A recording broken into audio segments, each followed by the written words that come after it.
So let's bless. Together we'll join in. Baruch atah Adonai Eloheinu melech haolam asher kitshanu b'mitzvotav v'tzivanu la'asok b'divrei Torah. And now let's share, and we'll go through our Chazara or Chazara, depending on, depending on your pronunciation. Okay, let's get everybody here so I can see you all.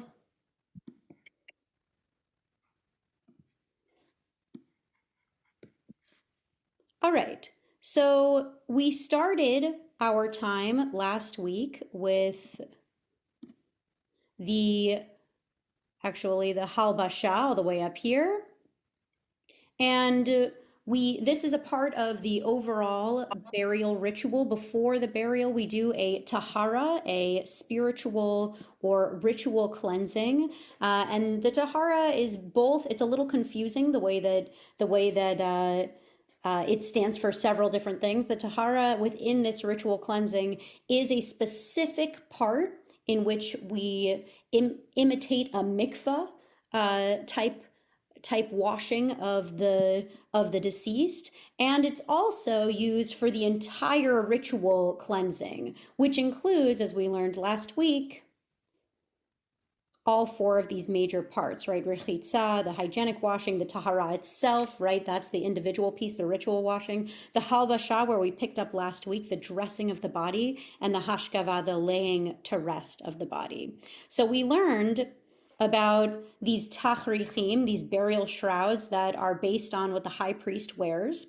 and before they go before God in the Holy of Holies, right, on that Yom Kippur day, this very, very intense, tension-filled day. And then we have each of these pieces that are actually spoken about in the Torah. So the Torah is actually dictating not only what a person should wear when they go to be buried, but also what the high priest wears. We of course say these words as we are dressing the meit meita meita. We learned about Rabban Gamliel, who acted in this way and said, I just want to be buried in plain linen garments. And in that way, he allowed for the rest of Am Yisrael, the rest of the people of Israel living around him, to also be buried in something that was inexpensive, as opposed to something that, really broke the bank for people to the point where they were just abandoning their cherished deceased people of the community. Then we learned about the hashkava, the laying to rest, and how are we laying this person to rest? What are we comparing them to? We're comparing them to a Torah in this moment. And we even say these words, Vayehi bin Soa Haron. Here comes the ark, everyone. Here, the ark is coming out. Not just the casket, but the ark that has something of wisdom, has something of experience, has something to teach. That's the body. Then we spoke about the final words that we say to the deceased, to the meit meita meita, as a part of the ritual. And really, it's a moment in which we say, you're done fighting your battles. You don't have to do that anymore. Be in a place of peace. Be silent, because God is going to protect you now. And then finally, we closed with this moment we closed the Tahara section, at least, in this moment that I think really speaks to a piece of excitement that I have and that I think is embedded within these death rituals. This is Rav Aharon Berechia ben Moshe, the person who codified the Tahara process in 1626 in his book Ma'avar Yabok, and he basically says that this is still evolving. Just like the people before him, he composed new ideas and different explanations. Okay, so then we went to burial. And we remember this discussion about how Joseph, he made the people of Israel and his son specifically vow that they would carry up his bones from Egypt to the land of Israel, which is just not a a thing that Jews or Israelites at the time practiced, right? This was something that was almost of Egyptian tradition, a kind of a strange thing to ask. And indeed they do it. And then when we go to the Mishnah, hundreds of years later, we see that actually this was a practice that endured, that was it started to have roots in Jewish practice somehow. Then we talk about these crypts, which is not exactly our understanding of Jewish burial, right? Our understanding of Jewish burial is that you go in the ground and from dust to dust, which we'll see in a moment also. We resumed our conversation about the same day burial for the criminal, right? And the understanding of grief in that moment. And then we went over to, here we are, our burial do's and don'ts. We really took a deep dive into this, right? Where's my laptop? Whoop. There we go. In the burial do's and don'ts, we have that you bury the body face up, you don't put two coffins on top of each other. In theory, this is really beautiful, this piece from Gittin, which unfortunately is interpreted differently in practice. But in theory, Jews and Gentiles can be buried next to each other. In practice, thanks to Rashi here, unfortunately, it actually does not happen. Also, we note that the grave is really important because its sealing or its covering in earth is the moment that actually allows for the beginning of mourning. And without that moment, just like when we had the criminal, right? The burial of the criminal on the same day, without that moment, you're not able to grieve, you're not able to really mourn in the Jewish way. Then we learned about cremation, fun stuff. It's all couched in these two verses. The first one is for dust you are, and to dust you shall return. That's from Genesis. That's like the very beginning, the very essence of what it means to be a human being, not even just a Jew. And then we go to the Mishnah Torah, you must bury him. We see that second verse from Deuteronomy, a person must be buried. We continue and we really see that absolutely not can a person, excuse me, absolutely not, from Maurice Lamb. Can a person be cremated? Definitely not. That's not something that we do as Jews. And in fact, if a person is cremated, says Maurice Lamb, you shouldn't sit Shiva for them, and you shouldn't recite Kaddish for them. So really intense stuff from a traditional standpoint, and also somehow from a nope, that's the next one that we want to go to. Here we go. Somehow also from a traditional standpoint, we have this incredible piece from Beit Sha'arim, which is a real place, right? Beit Sha'arim, it's allegedly the resting place of Yehuda Hanasi, Judah the priest, the redactor of the Mishnah. Oh my gosh. How could this sage go against this idea, not of cremation, they weren't cremated, but go against this idea of not being buried, right? Sorry, we're hearing just a little bit of extra sound, so I'm just going to mute some people. Okay, so how could this Yehuda Hanasi, this great sage of ours, be buried in this place that was made of soft limestone? It's now a UNESCO Heritage World Site, or a UNESCO World Heritage Site. And everyone buried there is in sarcophagi. They are not buried in the earth. What happened to this? They must be buried in the earth. What happened to this idea, from dust we came, to dust we should be again, we should return? Okay.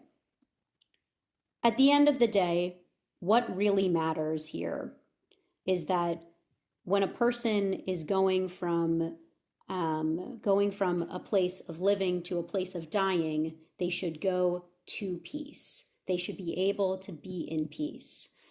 So we really have here some foundational pieces for, absolutely against cremation, absolutely against any kind of burial that is not in the earth. That, by the way, does not include green burial. Green burial is um, a completely Jewish way to be buried.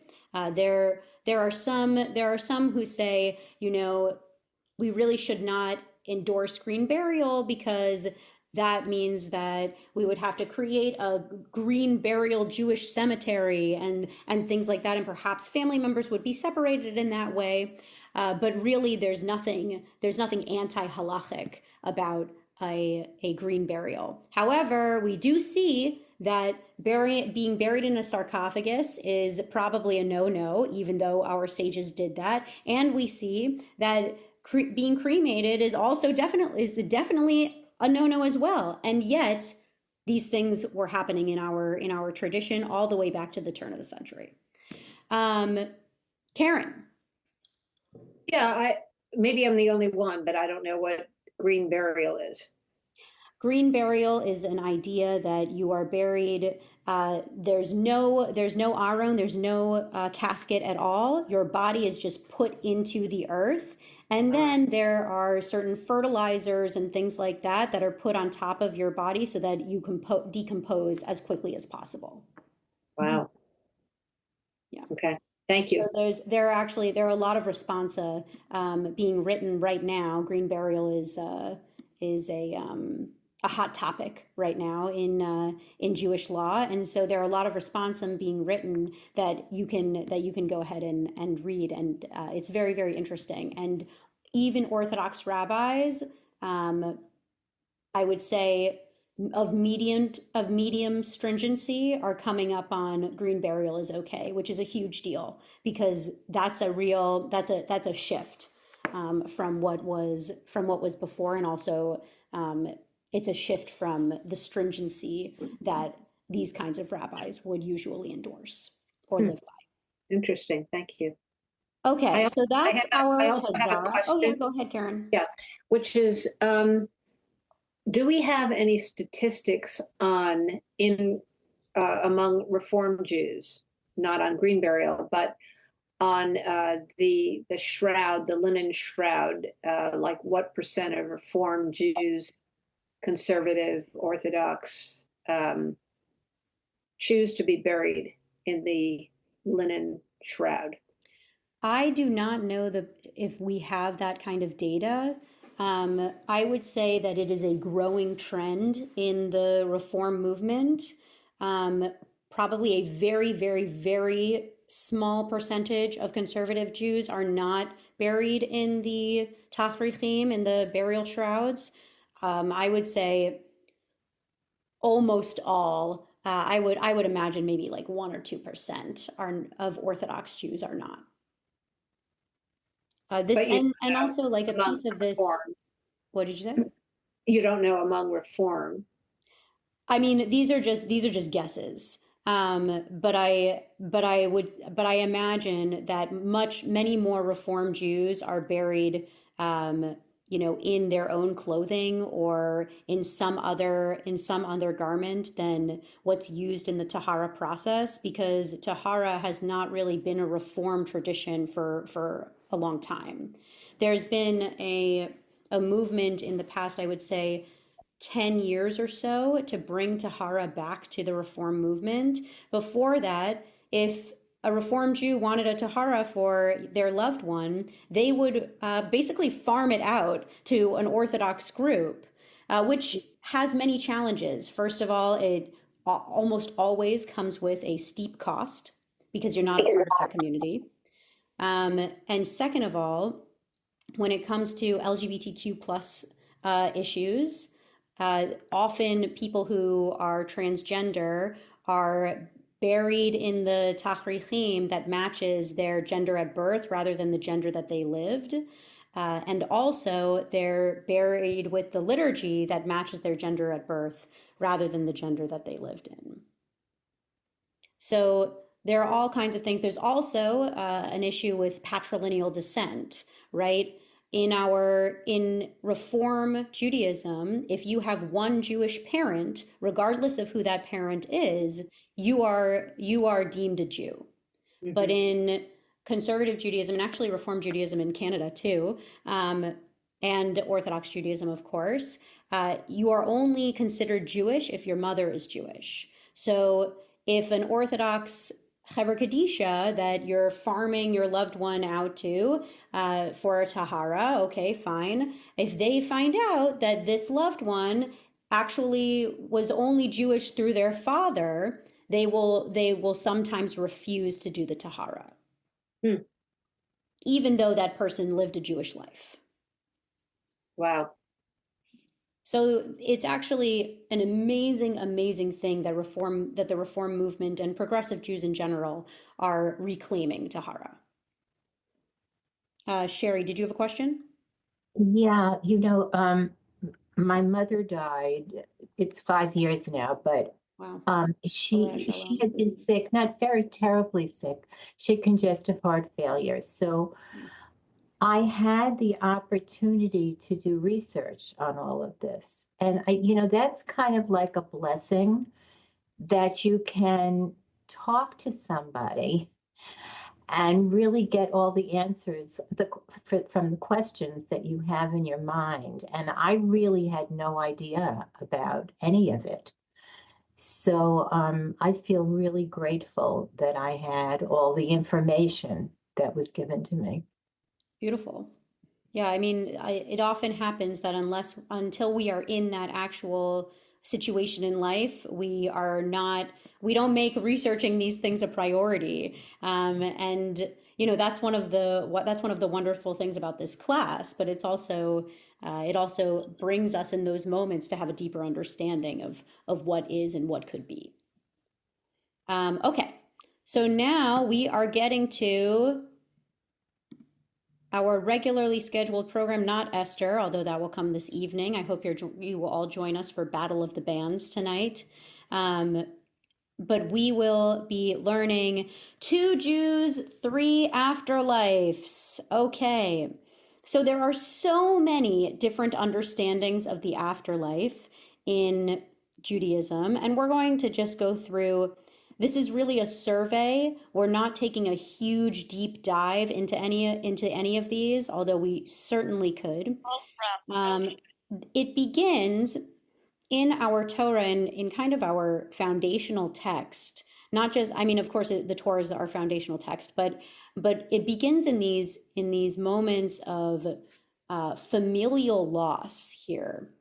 And we see this line over and over and over again. And Abraham breathed his last breath, dying at a good ripe age, old and contented, great. And he was gathered to his kin, or with his kin. And those are these words. Oh, those are these words right here, these last words. Vayasef el amav. So Vayasef, and he was gathered, or he was joined to, and then El Amav, or he was added even would be the closest translation. El Amav, to his people. Okay. Then we see it again with the death of Yitzchak, right? Oh no, with the death of Ishmael, excuse me. And these are the years of Ishmael. So even someone who's considered the father of a different religion, right? So, and these are the years of Ishmael, of the life of Ishmael, 137 years, and he expired and died and was gathered unto his people once again. Vayasef el amav, and he was added to or with his people, amav, right? We know the word Am Yisrael, people of Israel. Here we are. Okay, and then we have once again in the middle of the verse here, this is the one for Yitzchak, excuse me. In the middle of the verse here, Vayasef el amav, one more time. Okay, so this gathering to the people, that's kind of for our forefathers and foremothers, that's what it means to be buried. That's what it means to be buried, to be gathered with your people, to be joined with your kin, to have this kind of homecoming, to be next to those people. We see in Zechariah, we already read this before when we were talking about the tachrichim and the purity and the tahara. And we read this moment of Zechariah having this vision in which he is lifted up. Actually, I think this is Joshua. Joshua is lifted up, and the angels take all of his filthy garments off of him. And these filthy garments are actually a sign of sins, right? In this last moment before he dies, or actually in this case, before he takes over for Moshe, it's almost a midrash within the Torah text. All of his sins are removed, and he is able to A, die, or B, take over for Moshe. And then that's the perfect transition into this idea of Sheol and Gehenna. First, we'll just take from one of the first mentions of Sheol, and I think the most descriptive one, right? We saw the very first mention of Sheol. That's when Jacob sees that the Technicolor dream coat of Joseph is torn and bloodied, and he says, "My white head will go down to Sheol." That's the very first mention of it in the Torah. This one is a more descriptive mention a little bit later in the writings, right? Ketuvim in Ecclesiastes, Kohelet. And Kohelet writes, "Whatever it is in your power to do, do with all of your might. For there is no action, no reasoning, no learning, no wisdom in Sheol where you are going." Okay. We will learn a little bit more about Sheol in just a second, but Sheol, what kind of place do you think Sheol is based on this one verse from Ecclesiastes from Kohelet? What kind of place do you think Sheol is? Barren. Barren. Okay, great. Anyone else? Yeah. No, Sure. I was going to say empty. Empty. Okay, empty. Barren. Non-emotional. No emotions. Okay. Anyone else? All right. Can I just ask you, all this burial is just in a shroud, correct? Not in a box. What do you mean? These years ago, were they buried in the soil just in a shroud? You mean like in biblical times? Yes. I don't think that we can know that. Okay. They were definitely buried in the earth. Yeah, it's unclear if it was, what clothing they were buried. Was it in a box? Was it in a casket? I don't think we can know that at this point, right? Because thousands and thousands of years ago, the casket itself would have completely decomposed, right? Yeah, Judy. It does seem like a very dull place, and yet there's no arguing then. There's no difficulty. It is a form of peace without comfort, I think, when the way it's described, but bad things are not going to happen either when you're just very neutral and Yeah, emptiness to the point where there is absolutely nothing, according to Kohelet. Okay, beautiful. Thank you, Judy, and very poetically said. Sandy. I always think of Sheol as down below. Great. Well, that's a good comment, which can lead us into the book of Enoch. Okay, or Hanoch in Hebrew.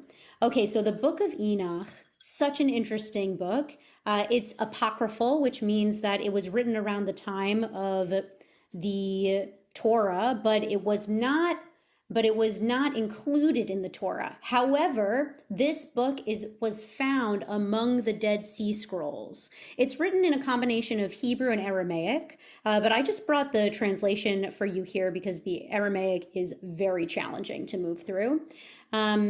let's have a reader, and I'm just going to call on anyone who has their camera on. And if you want to pass, no worries. Just let us know. Judy, would you read the book of Enoch here? Sure. Angels brought me to the place of darkness and to a mountain, the point of whose summit reached to heaven. And I saw in the uttermost depths where were a fiery bow and arrows and their quiver, and a fiery sword and all the lightnings. I came to a river of fire in which the fire flows like water and discharges itself into the great sea, to the place where no flesh walks. I saw a deep abyss with columns of heavenly fire. Uriel showed me a mountain of hard rock with 4 hollow places, deep and wide and very smooth. Then Raphael said to me, these hollow places have been created for this very purpose, that the spirits of the souls of the dead should assemble here. These places have been made to receive them until the day of their judgment. There are divisions, so the spirits of the dead might be separated. The righteous stay in a bright spring of water. Sinners are set apart in this great pain till the great day of judgment and punishment. Their spirit shall not be slain in the day of judgment, nor shall they be raised from there. Okay. What does this sound like? Not good. It does not sound good. In fact, one could even say that this sounds like the Christian understanding of hell, right? Perhaps, I don't see any specific torture or anything like that. But this is from the book of Enoch, and this is describing Gehenna. And Gehenna and Sheol, they're used interchangeably. And this is very different than the area of nothingness that's described in Ecclesiastes. So we have these 2 different texts, and in the book of Enoch, this is really a place of punishment and judgment. This is a place where perhaps purgatory, where people are waiting and waiting until that moment of judgment. Then we have another text. This one comes from a later text, right? This is coming from the Talmud. And this describes something kind of similar to, or something kind of in between, right? Let's have another reader. Sandy, would you read Rosh Hashanah, page 17a? Yes. The rebellious Jews who have sinned with their bodies, and also the rebellious people of the nations of the world who have sinned with their bodies, descend to Gehenna and are judged there for 12 months. After 12 months, their bodies are consumed, their souls are burned, and a wind scatters them under the soles of the feet of the righteous, as it is stated. And you shall tread down the wicked, for they shall be ashes under the soles of your feet. Malachi 3:21. But the heretics and the informers and the apostates and those who denied the Torah and those who denied the resurrection of the dead and those who separated from the ways of the Jewish community and refused to share the suffering, and those who cast their fear over the land of the living, and those who sinned and caused the masses to sin, for example, Jeroboam, son of Nebat, and his company. All these people descend to Gehenna and are judged there for generations and generations. Okay. So if Sheol and Gehenna are similar places, first of all, we have this descending, right? But we also have this idea here in the beginning that this is not just for Jewish people. This place is for people of all religions. This place is about whether or not you believe in God, it's happening. And then I'll get to Yeroboam in just a second. He's a very crucial person in our biblical history. But there are so many different reasons why you could get into Gehenna. And some of them are pretty intense, right? Heretics, informers, apostates, these are people who in the moments of crusades or anti-Semitism, or even before that. It's not really considered anti-Semitism at this time of the Talmud, between 300 and 500 CE, but it's considered persecution. People who, during a time of Jewish persecution, these three words are meant for Jews who either say, you know what, I'm no longer Jewish and I'm not going to be, as it says a little bit later, involved in the suffering, sharing in the suffering. That's really an editor's note, but it does evoke what I think it's trying to say. And on top of that, I'm even going to inform against other Jews, leading them to be persecuted. Okay, so that's a pretty serious offense. Deniers of the Torah. That's something that we could spend, a year trying to figure out what that even means. Are we saying we deny that the world was created in 6 days and God rested on the seventh? Are we saying that, we deny that the Torah was written by the hand of God? Those are very interesting precepts, especially as Reform Jews. And I think also lesser than informing against other Jews. Denying the resurrection of the dead. Okay, so this is one of the first times in which we see the words b'tichiyat hametim right here. I'm sorry, it doesn't have the vowels, but tichiyat, the reliving, the enlivening, hametim, of the dead. And if we get to it, I also have a piece of this lesson. We'll see if we get there, about the Reform understanding of Michaye HaMeitim as opposed to Michaye HaKol in our Amidah, right? Michaye HaMeitim, who allows the dead to enlivens the dead, brings the dead back to life, versus Michaye HaKol, gives life to all. It actually has very, very different meanings. Yes, Alan. I'm always saying that Judaism is an obsessive compulsive religion. Oh, it definitely is. It definitely is. And many times we do things and we don't stop and ask the reason why. And in this reading, it brings to mind to me someone who's saying Kaddish for a deceased relative. They say it for a year, but not really. They say it for 11 months. And then after a year, then you say it on the yard site. Yeah. But during the first year, you say it for 11 months, not 12. And this reading tells me that after 12 months, they're in big trouble. So what happens is, the way I was taught, is that the angels of death are being fooled because you stop saying Kaddish and you're getting in under the wire and you're not going to hell because they missed the starting point. Am I being clear enough? Or it's... Yes, I understand what you're saying. You're referring to this piece about these rebellious people and how they're judged for 12 months. And you're referring to this idea that Kaddish is supposed to somehow atone for their sins during life, right? So there's definitely a belief of that. I'm not sure if I would say that it is the primary belief that Kaddish is atoning for their sins. Kaddish, according to the Shulchan Aruch, which is the generally used codification of Jewish law today, that was written in the 1400s.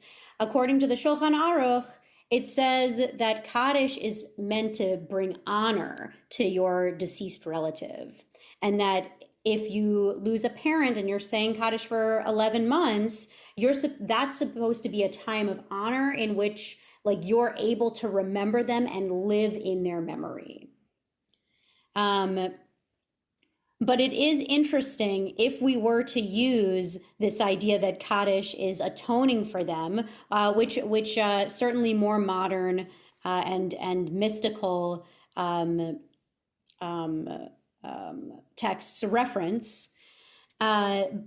We would be saying that in that last month they're gonna they might really need these angels to be confused. Wow. I have read an extensive mystical understanding of what you're talking about, and I'm really glad that you brought it up. Maybe we can do a read of it in a class next time. That would be awesome. Thank you, Alan. Trish, go ahead. I just want to be clear. I don't quite understand. Is this two different groups of people being categorized in this text? Because the first group, it says they'll be judged after 12 months. You're judged, what does it say? After 12 months. So judged so for they're 12 judged months. in Gehenna and are judged there for 12 months. Yeah. And then after it 12 says, months, their bodies are consumed, their souls are burned. yeah. And then it says, but the heretics, and then it goes on and on and on, are judged for generations and generations. So are Right. these two different groups of people? Yes, yes, Two different categories. yes. So there's that, and then there's worse. Yeah, exactly. So rebellious people, they go to Gehenna. They're there for 12 months. Hopefully Alan is saying Kaddish so that they can be atoned for. And then there are the people who are really bad, who stay there for forever. And I just want to highlight Yerovam here. He is one of the kings of the kingdom of Israel, right? There are two kingdoms, an upper and a lower kingdom. There's the kingdom of Judah and the kingdom of Israel that we study in our Tanakh and biblical history. However, before Yerovam, there was just one kingdom, right? We had King Saul, then King David, then King Solomon, and Yerovam is a person who, in the text it says, raised a hand against King Solomon, and he's really responsible for the separation and war between the kingdom of Judah and the kingdom of Israel. And so he, being responsible for that division among Israelites, is seen as kind of the worst of the worst, and he and the rest of his followers should descend to Gehenna. It's interesting when we think about when these texts were written, what kind of persecution might have been happening to the Jews at this time, or really, these very new Israelites, these Israelites without a home, these Israelites without land, newly, and what kind of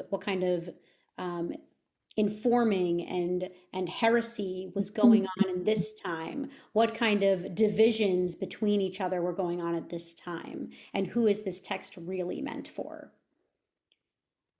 On the other side, we have Gan Eden and Olam Haba. And I wanted to start this section just with something that we hear pretty regularly if you ever interact with any kind of death ritual, right? Whether it's a funeral or an unveiling or Yizkor. This piece is taken from Yizkor because it's inclusive, but you'll see that this El Malei Rachamim, which we all have heard before, right? El Malei Rachamim Shochen Bam Romim. We've all heard that before. This piece includes this moment, let her rest. This was actually written for a woman. Let her rest be in the Garden of Eden, right? We have Began Eden Tehiyeh or Tehei Menuchata, right? She rests in the Garden of Eden. And then we have this other piece, bind her soul with the binding of life. And in the Hebrew, V'yitzror bitzror hachayim et nishmata, right? And we'll come back to this nishma, this soul, right? And we also know this word from Elohai neshama. God gave me this soul is pure. And also kol haneshama to Hallelujah at the end of Psalm 150. All of the souls, and also nishama, slightly different, with a slightly different pronunciation, slightly different accent, also means breath, right? Every breath, every soul should praise God. That's the end of Psalm 150. But we also have this idea of this binding of souls, that all of these souls are in some kind of big clump. And when you die, your soul goes back to this big clump of God. So we have two different ideas of what could happen after death. Then we move into brachot. This is taken from the Talmud. Also, I should say that El Malei Rachamim is not a particularly old, in comparison, in the history of our people. It's not a particularly old piece of liturgy. It was composed around 1100 CE as a response in Eastern Europe as a response to the First Crusades. And you'll often see the way that our liturgy evolves, which is just one of the most amazing things. I'm really hoping to teach a basic liturgy class maybe next year. But the way that our liturgy evolves is often in response to historical elements. So at this point, our people, they were beside themselves in the way that they were being treated, in the way that so many of their people were killed, in the way that, in the Crusaders, just as the time on Masada, there were a lot of people taking their own lives and the lives of their children, rather than be killed, slaughtered, murdered by the Crusaders coming to kill them. And our people could not fathom just doing the regular tradition that they've been doing for thousands of years, really like 1,500 years at that point, probably. And instead, they felt the need to make something new, to include a new piece of liturgy. And this piece of liturgy is still done today. So we have been doing this piece of liturgy for almost 1,000 years. And it's amazing because that actually feels tangible today. So we continue through, and we go to brachot, and this is one of the foundational texts for the world to come. And we read Rav, and let's just get a space in there. Sherry, would you read this one for us? Sure. Rav was wont to say, "The world to come is not like this world. In the world to come, there is no eating, no drinking, no procreation, no business negotiations, no jealousy, no hatred, and no competition. Rather, the righteous sit with their crowns upon their heads, enjoying the splendor of the divine presence, as it is stated, and they beheld God, and they ate and drank." Exodus 24:11, meaning that beholding God's countenance is tantamount to eating and drinking. Oh, beautiful, beautiful. This is such an evocative text. So I want to split the text into three pieces. The first piece is this piece, right? What does this piece sound like? No eating, no drinking, no procreation, no business negotiations, no jealousy, no hatred, no competition. What does this sound like to us? Nothing. There's nothing. In fact, it sounds like a text that we just read, right? Describing something very different, describing Sheol. There's nothingness here. There's empty space, but it is not completely empty, right? So in some way, this world to come, or in the Hebrew, Olam Haba, in some way, Olam Haba is very similar to Sheol. This aspirational world of Olam Haba is very similar to this kind of upsetting, not exactly hell, but hell-like understanding of what happens after death. Then we have this next. Piece. This part 2 of this text is, there's nothingness, but the righteous are there with crowns on their head, enjoying the splendor of the divine presence. Just incredible. We can't even imagine what that must be like. Shining light, who knows? It's something that is all-encompassing, something that fills us, something that barely allows us to have space, something that is full of awe. And then Rav quotes this piece of Exodus that we also have an editor's note here at the bottom, which is really incorporating Rashi's comment into our text. He quotes, "And they beheld God, and they ate and drank." Okay, so this is actually from a parsha that we just read, and if you were there for Micah, our rabbinic intern's sermon a few weeks ago, he quoted this piece about how Jews, or rather the elders and Moses beheld God for a moment and ate and drank. They had a meal in front of God. Shocking. Rashi, of course, comes and says, no. We're not having some kind of corporeal experience in the presence of God. Absolutely not. I won't hear of it, says Rashi, and also says many of the other commentators. And so he has this extra piece, and we have it as an editor's note in our translation of the Talmud. Actually, God's presence was not only tantamount, but allowed for them to be sated, allowed for them to feel like they were eating and drinking. Yes, Judy. It's funny because with one sentence, it was absolutely peaceful and truly spiritual. And then you bring eat and drink, and it demotes completely that beautiful time. You're with God. That's it. You don't need to eat and drink. You are there. And it's meditative. It's almost like, other religions, maybe Hinduism, and maybe even our Kabbalah. I mean, what does our, do you eat and drink when you're in that kind of a beautiful meditative place?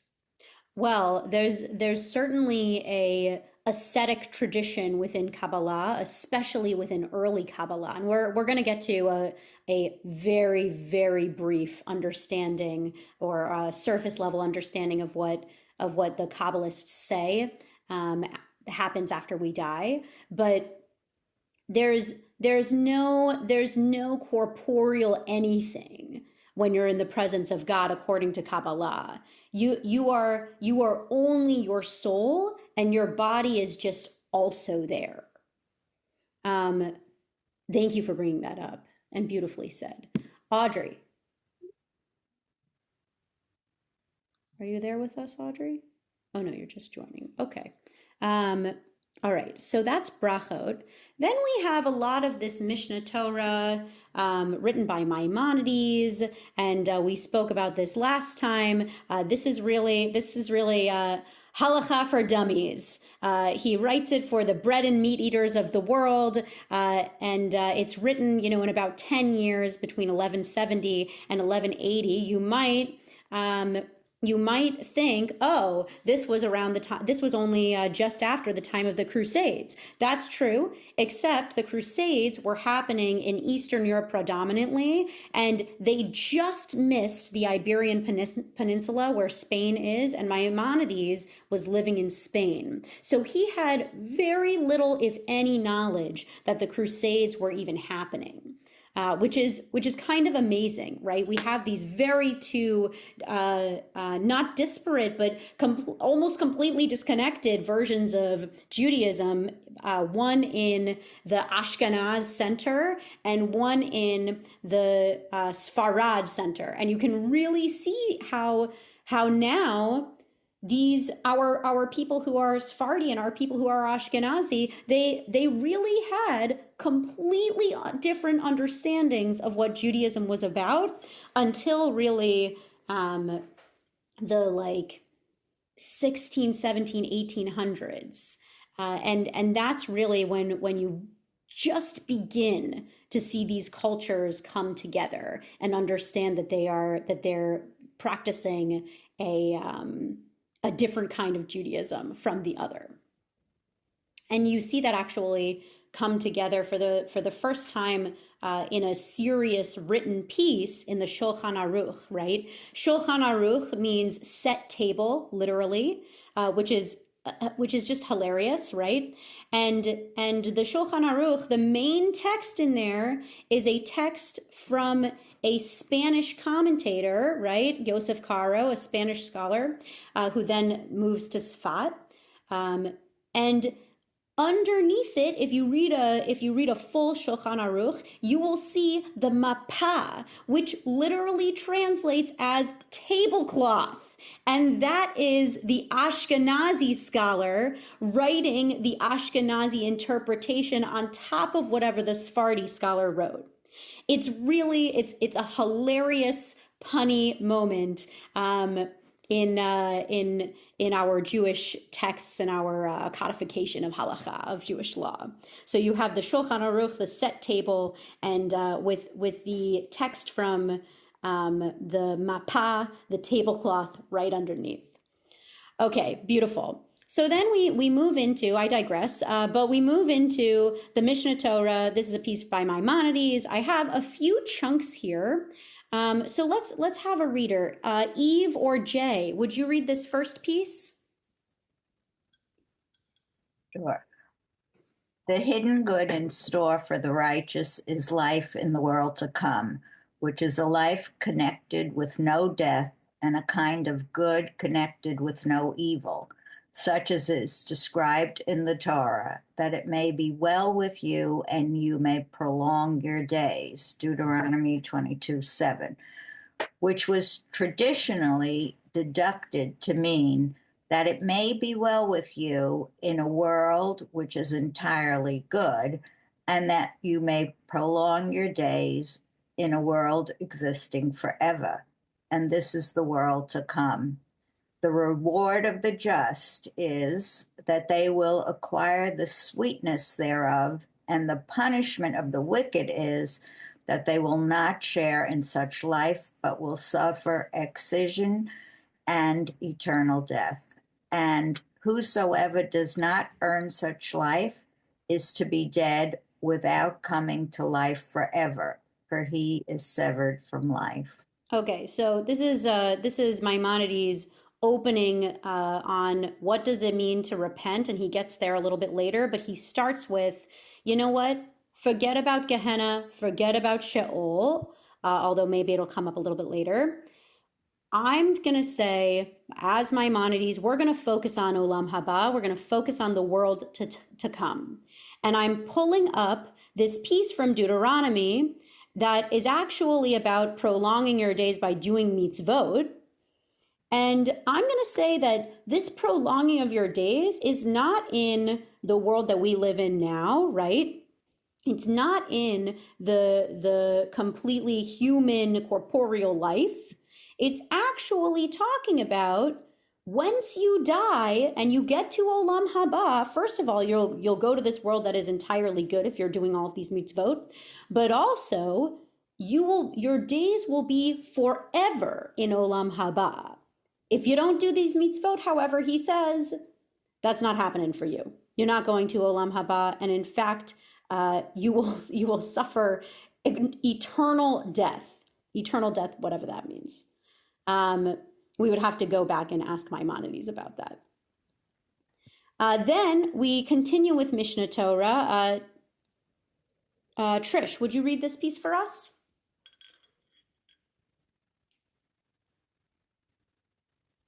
And the fact that they said the righteous sitting, this is a form of riddle. Yeah, to me, for sure. Meaning that the righteous are present there without expending in work or effort. And the fact that they said their crowns on their heads, meaning that the knowledge that they gained, through which they earned the life of the world to come, is present with them. And it is a crown for them. As King Solomon said, the crown, with which his mother crowned him from the Song of Songs. Similarly, it says, everlasting joy shall be upon their head, from Isaiah. But joy is not physical, such that it could rest on someone's head.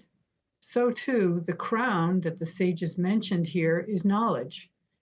And what about their statement, enjoying the glow of the divine presence? It means that they know and grasp the truth of the Holy Blessed One, which they can not know when they are in the dark, lowly body. Okay, beautiful. So Maimonides, first of all, Maimonides, ever the psychologist. Joy is not physical. He even further goes and says, you know what, I want to really unpack some of these pieces, right? We heard about earlier, the righteous are sitting, they're sitting in the presence of God, they're eating and drinking in the Torah, but Rashi comes in and says, no, they're not engaging in any of that. It's just them with the presence of God. And really, Maimonides here rejects this understanding that they could be eating or drinking, because it's not about a physical thing. We're not about our physical bodies. And also, we can't even experience this in our dark, lowly bodies, right? It's amazing how he describes human life as we know it. I just want to go on one tiny tangent. At some point, I'll bring this to you or to the congregation. Maimonides, one of his friends, is trying to visit him and writes him this letter and is like, I really want to come visit you. I'm a scholar too. When's good for you, basically.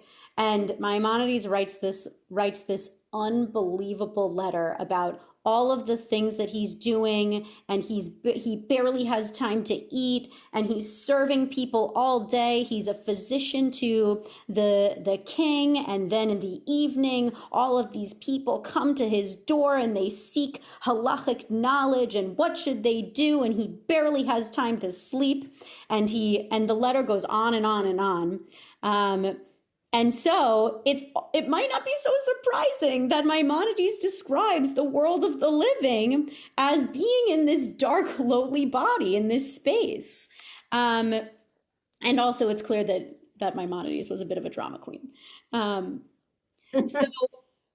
So we learn here, though, that this crown and this doing mitzvot, it's not just about doing mitzvot. It's not just about making sure that you are committed to the commandments and living a Jewish life, but it is about gaining knowledge. And Maimonides held knowledge as a value perhaps higher than doing mitzvot.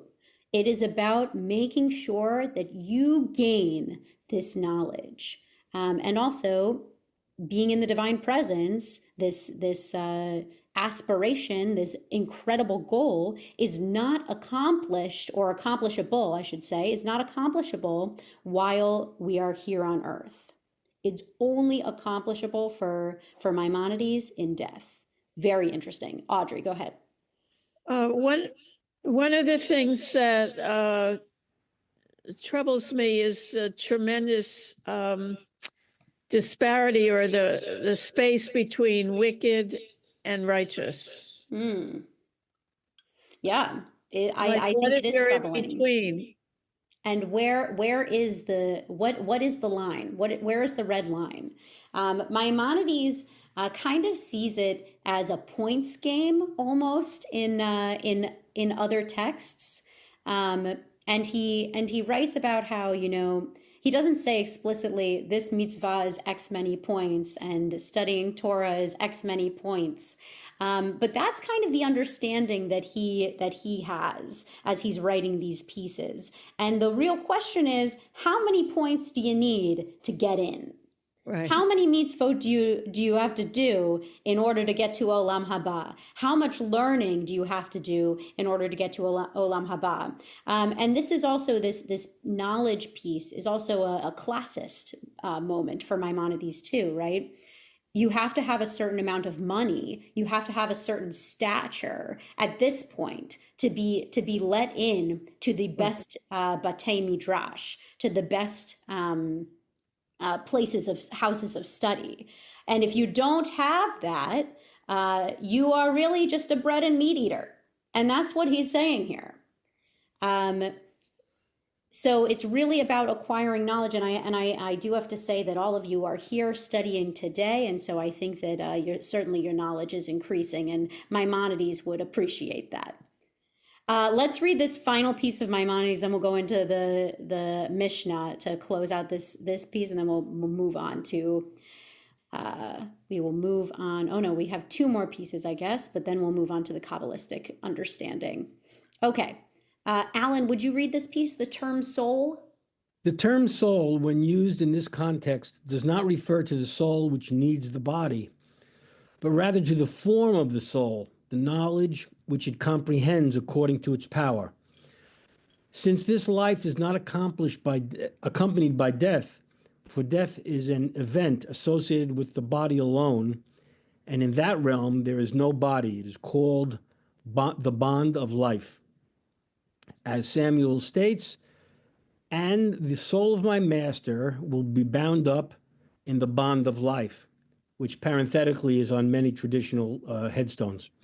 Right. And the soul of my master will be bound in the bond of life. This is the reward above which there is no higher reward, and the good beyond which there can be no greater good. This was the good desired by all the prophets. Beautiful. Thank you for reading. This is such an amazing piece here, and we could spend a long time on it. I'm just gonna alert us back to the form of the soul of the form of the soul. That's the nefesh, right? And then we have the bond of life. Do we remember talking about that? Tzrura bitzror hachayim, right? That's this piece from El Male right here. Bitzror hachayim. It's the exact same quote.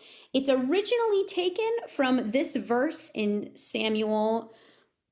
in the first book of Samuel, 25:29. And I just want to give a little bit of context for this verse, which Alan, you noted is on top of many tombstones. That's true. This verse was said by Abigail, a woman who is named, and actually it's part of a long monologue that she says in the book of Samuel. What has happened is Abigail is married to this horrible guy, Naval, who basically just gets into all of these arguments for no reason, and everyone hates him. And he has, and yet for some reason, he has a huge estate and lots of flocks and whatnot.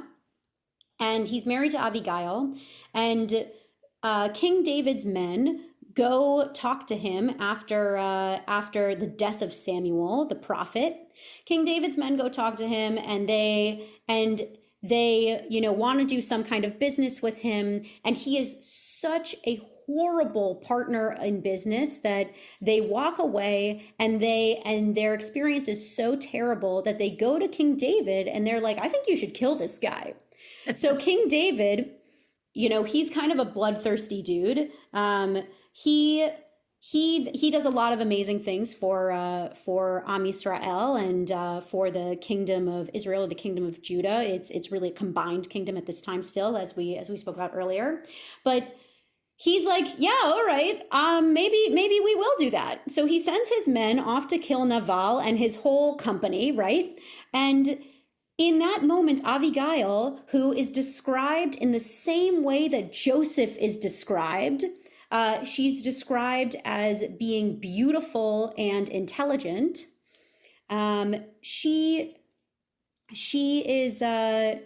Hears word of this, of what's going to happen. And she is like, wow, how am I going to protect myself? And how am I going to protect my family? How am I going to protect my flocks? And she travels all the way to King David. And this is the line that she says.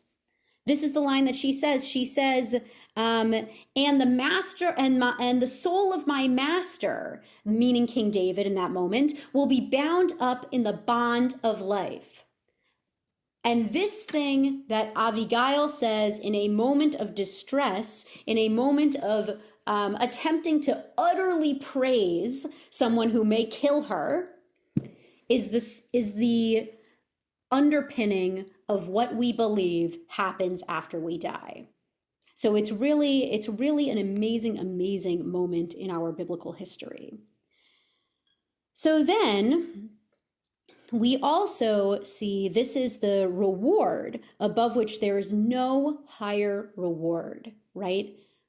Maimonides tunes in to this plea of Abigail, this blessing of Abigail, and he really validates it. This is the highest reward of what someone can be a part of, what someone's soul can be brought to after they die.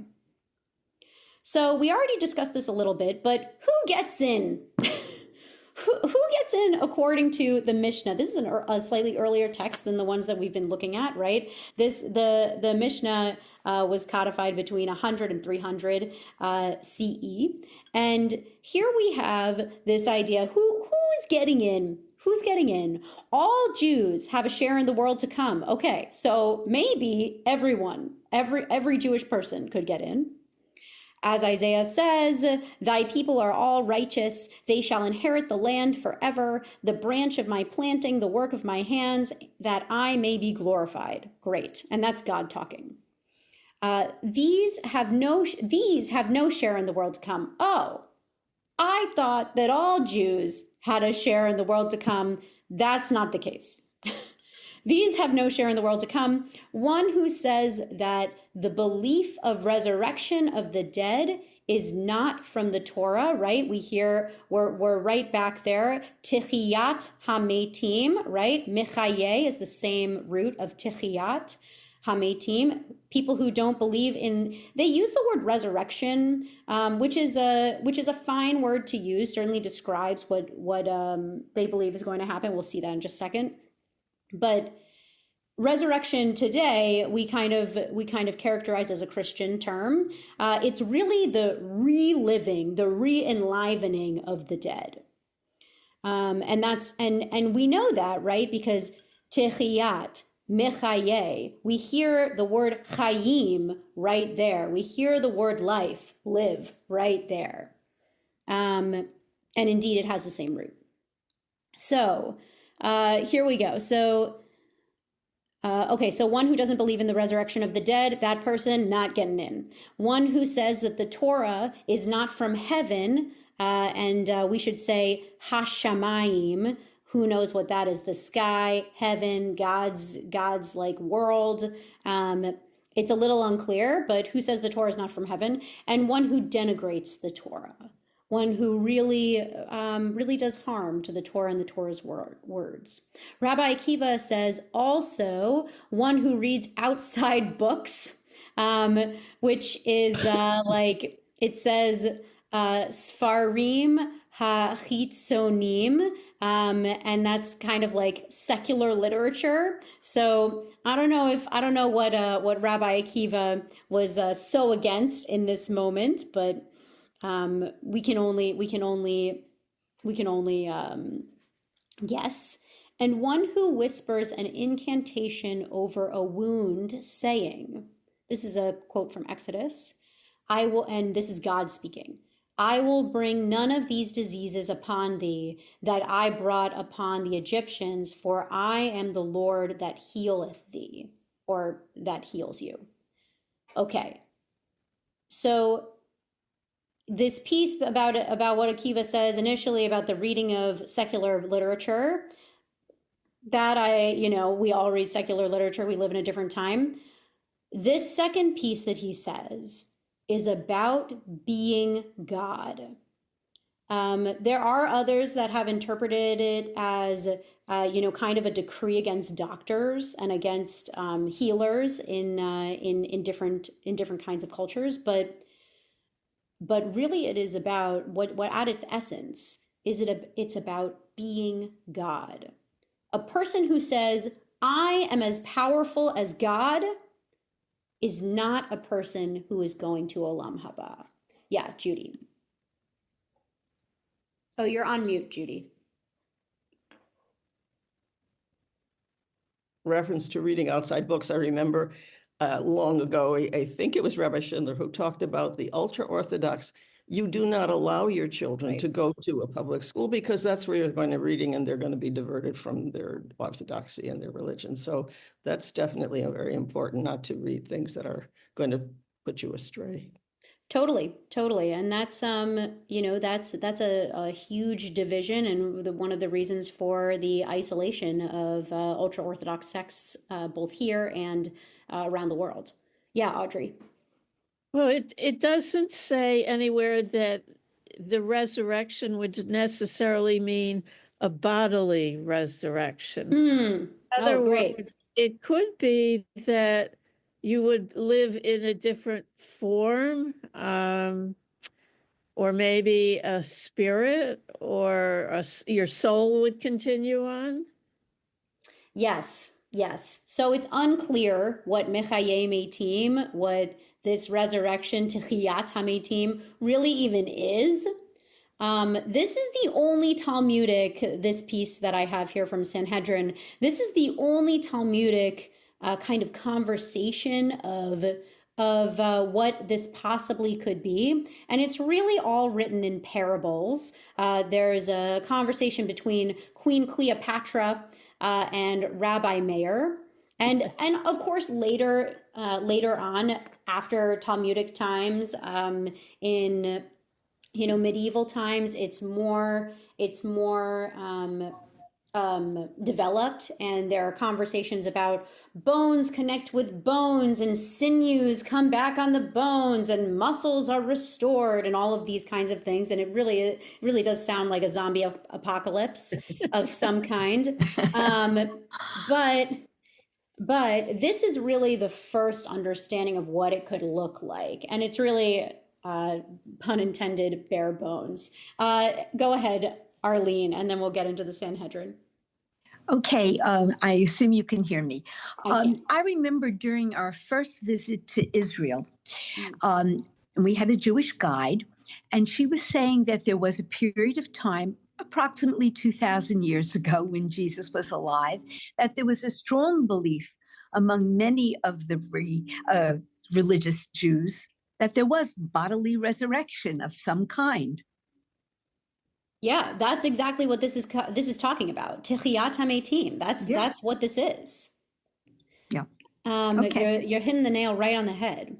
Okay, so Queen Cleopatra, she has a conversation, and Queen Cleopatra actually features a number of times throughout our texts. She has a conversation with Rav Meir, and she said, "I know that the dead will live." Okay, she knows. As it is written, and she somehow is quoting the Torah, is quoting Psalms, and may they blossom out of the city like grass of the earth. Just as grass grows, so too the dead will come to life. But when they arise, will they arise naked, or will they arise with their garments? Rav Meir says to her, it is derived a fortiori from wheat. So the original is coming from wheat, and he has this kind of mini parable. If wheat, which is buried naked, meaning that the kernel is sown without the chaff, emerges with several garments of chaff, all the more so will the righteous who are buried with their garments arise with their garments. Okay, Rabban Gamliel, it comes into the story. A Roman emperor is talking to Rabban Gamliel. You say that the dead will live. Aren't they dust? And does dust come to life? The daughter of the emperor said to Rabban Gamliel, leave him, and I will respond to him with a parable. Okay, so this is a mashal. Mashal means parable or tale. It's almost always about God. And we will see that in a second. There are 2 craftsmen in our city. One fashions vessels from water and one fashions vessels from mortar. Which is more noteworthy? The emperor said to her, it is that craftsman that fashions vessels from water. His daughter said to him, if he fashions a vessel from water, all the more so is it not clear that he can fashion vessels from mortar? Okay, we have these 2 craftsmen, one's fashioning vessels from water, one from mortar. If you can fashion a vessel from water, which seems impossible, right? Then obviously this person is crafty enough to fashion a vessel from mortar. Okay, the school of Rabbi Ishmael taught, that resurrection of the dead, a fortiori, from glass vessels. Okay, so it's from glass vessels. Resurrection of the dead is somehow with glass vessels. If concerning glass vessels, which are fashioned by the breath of those of flesh and blood, who blow and form the vessels, and yet if they break, they can be repaired, as they can melt subsequently. Okay, of course, we know that they can be repaired. Then, with regard to those of flesh and blood, whose souls are product of the breath of the Holy One, right? HaKadosh Baruch Hu, all the more so God can restore them to life. There it is. Of course, our Talmudic sages get there eventually. That is the earliest understanding, or the earliest that we actually have written down, of what this Tichiyat HaMeitim kind of looks like. All right, we have less than 15 minutes. Okay, we're going to run through this Gilgul / Kabbalistic understanding. The Gilgul literally comes from the word gal, or galila, right? We know those words. Gal means wave. Galila is the person who rolls the Torah scrolls back together and dresses the Torah. Gilgul means rolling or waves, or this constant circular motion. Okay. These are 2 texts from the Zohar. The Zohar was written by this guy, Moshe de Leon, in Spain, and it was written between 1280 and 1286. And Zohar literally means shining, or light of God, true self. And Moshe de Leon, even though he wrote it, and we know that he wrote it, he attributed it to Rabbi Shimon Bar Yochai, who was really one of the first rabbis to have thought to have been mystical. He lived around 100 CE. So Moshe de Leon, a little bit of a liar. That's okay. He's really channeling this understanding of mysticism, and actually mysticism has been around for a really long time. This isn't the first time that we see, it's the first time that we really see a coherent, if you can call the Zohar coherent, but a codified book on mysticism. But mysticism has been around since even like 500 CE in the Ashkenaz area, and in different places throughout our culture. Okay, so the Zohar writes, as long as a person is unsuccessful in his purpose in the world, the Holy One, blessed be He, uproots him and replants him over and over again. And this is describing the Gilgul, right? This idea of that there's a cycle, there's a constant circle that's going and going and going, round and round. All souls, the Zohar continues, or actually this is earlier in the Zohar, all souls are subject to reincarnation. Here the word soul is nefesh. We'll see the different kinds of nefesh, neshama, and whatnot a little bit in a moment.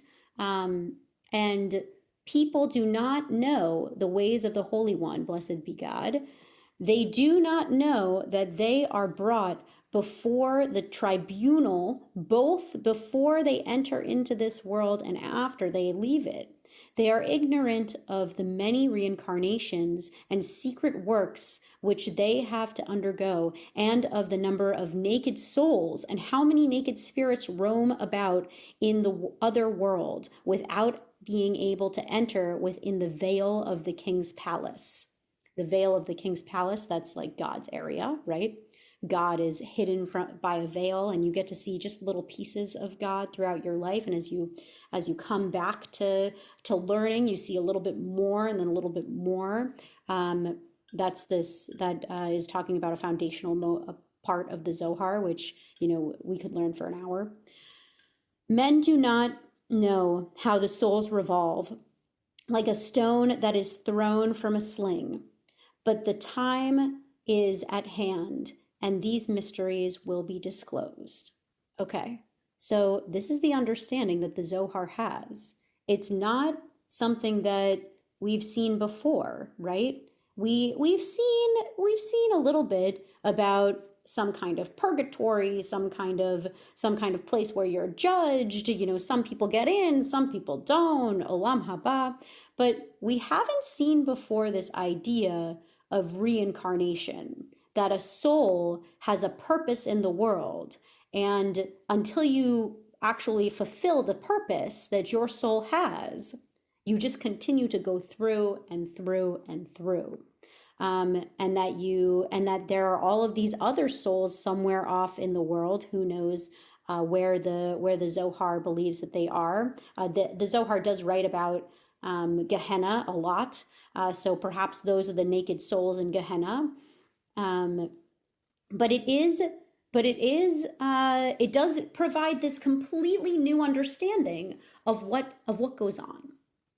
All right, Leila Bronner is an amazing, or was, I should say, an amazing biblical scholar. She was a Holocaust survivor. She is from originally Czechoslovakia. She moved to Berlin as a young woman and then married a rabbi and escaped the Nazis and moved to South Africa first, and then eventually Southern California. She's an incredible scholar of not only the Bible, the Torah, but also of Chassidut and Kabbalah. And here she writes about the different levels of the soul, and her understanding from Kabbalah and Chassidut of what they think happens. Okay.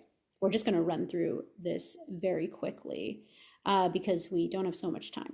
Kabbalists taught that after death, the nefesh, bodily life force. Okay, so this nefesh means something different, right? The nefesh is our body included. The nefesh is this extra piece, this not just the soul as it is in some other places.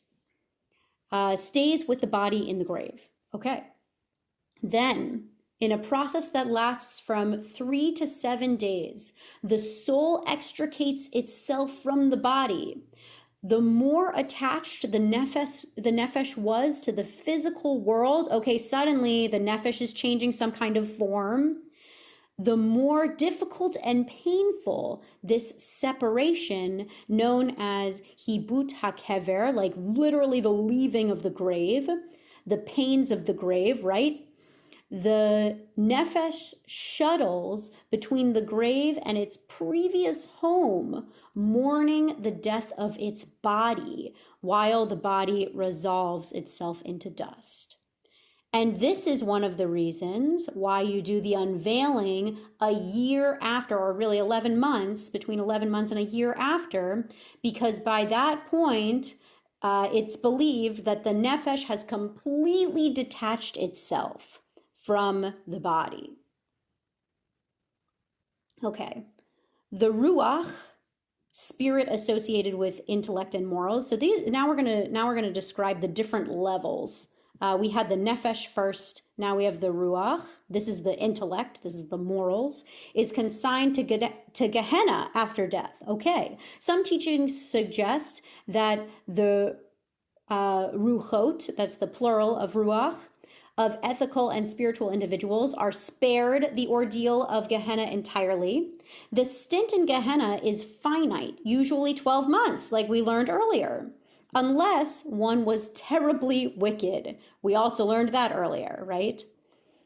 Then the neshama, the highest spiritual element of the soul, focused on Torah and divinity, right? So that's very interesting for us, especially as Reform Jews. We have this kind of nefesh that's associated with the corporeal. It's not entirely corporeal, but it's really, it clings on to our bodies. Then you have the ruach. That's the second step up, the intellect and morals. But even higher than morals and intellect is Torah and divinity. Okay, this piece of the soul that's focused on the divine. And we might say that the piece of the soul focused on the divine perhaps is that piece of the B'Tselem Elohim, the image of God that we're all created with. So we might say that. Being wholly good does not need to be punished. Okay, this piece is not punished at all. It ascends directly to the higher Garden of Eden. And then there's one final destination for the soul, known as Tzroror HaChaim. We come back again to this Bitzror Yitzror HaChaim from Samuel, the bundle of life, this big bundle of souls of life that's there somewhere in the universe, a place superior to the higher garden somehow, as well as a kind of divine clearinghouse for souls where they are assigned their next incarnation. Okay, and this incarnation piece, that's specifically Kabbalistic. That's not a piece that we see in our other texts. The number of reincarnations for the purpose of purging sin is generally limited to 3, based on a Kabbalistic reading of Job. Some believed that if the soul continued its evil ways after 3 reincarnations, it would be condemned to Gehenna. Others thought that a soul could not migrate to a new incarnation until it had been purified. Those who believed that righteous souls also were reincarnated assigned those souls to Gan Eden, the Garden of Eden, for reward before they found new homes. So if you're interested in this kind of study, I highly suggest getting Leila Bronner's book. It is so accessible comparatively, and it really outlines these pieces. It's very, very interesting, makes you think about life in a completely new way. There's also an opportunity to say that maybe there is nothing after we die. And our Tanakh really talks about that. We have in Job, we have this moment, so he that goes down to the grave shall come up no more. In Samuel 2, we have, we must all die. We are like water that is poured out on the ground and cannot be gathered up. Okay, literally the opposite of what Abigail said, but we cannot be gathered up. God will not take away the life of one who makes plans so that no one may be kept banished. Okay, but it's really about this moment when we die. First of all, we're all doing it. We all die. And second of all, there's no gathering us up after we die. That's the end. This piece is perhaps the most evocative from Job, and maybe we'll do a class on Job because he is really it's an astounding book. There is hope for a tree. If it is cut down, it will renew itself. Its shoots will not cease. If its roots are old in the earth and its stump dies in the ground, at the scent of water it will bud and produce branches like a sapling. But a person dies and withers. Man expires. Where is he? As water vanishes from a lake and the river dries up and is parched, so man lies down never to rise. He will not arise when the heavens are no more. He will not be awakened from his sleep. So these are all another tradition within our greater Jewish understanding that perhaps after we die, we really just go back to dust. That's really the end for us.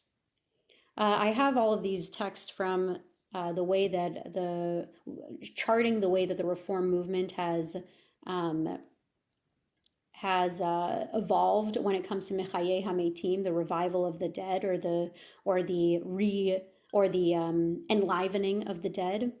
But I really just want to end, and then we'll take some questions with this piece that I think encompasses a lot of what we've discussed, from Douglas Hofstadter, who is a American cognitive and computer scientist, and he's written a whole book about, death and human life coming to an end.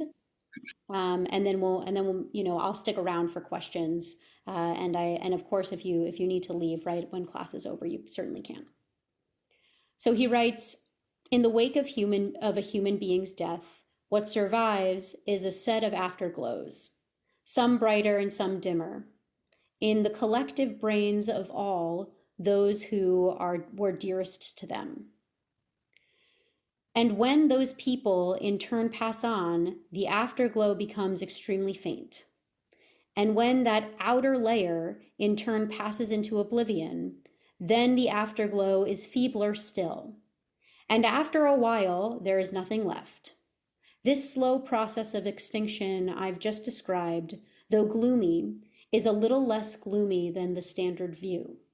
Because bodily death is so clear, so sharp, and so dramatic, and because we tend to cling to the caged bird view, death strikes us as instantaneous and absolute, as sharp as a guillotine blade. Our instinct is to believe that the light has all at once gone out altogether. I suggest that this is not the case for human souls, because the essence of a human being, truly unlike the essence of a mosquito or a snake or a bird or a pig, is distributed over many a brain. It takes a couple of generations for a soul to subside, for the flickering to cease, for all the embers to burn out. Although ashes to ashes, dust to dust, may in the end be true, the transition it describes is not so sharp as we tend to think. This is all to say, no matter which piece resonates with you most, or if you really do think that nothing happens after we die, this is about allowing our lights, allowing our memories to maintain those people who are no longer with us. It's about making sure that we have real relationships so that when we are gone, our memories can be part of the world of the living still. And at the end, when no one remembers us, that's not a bad thing.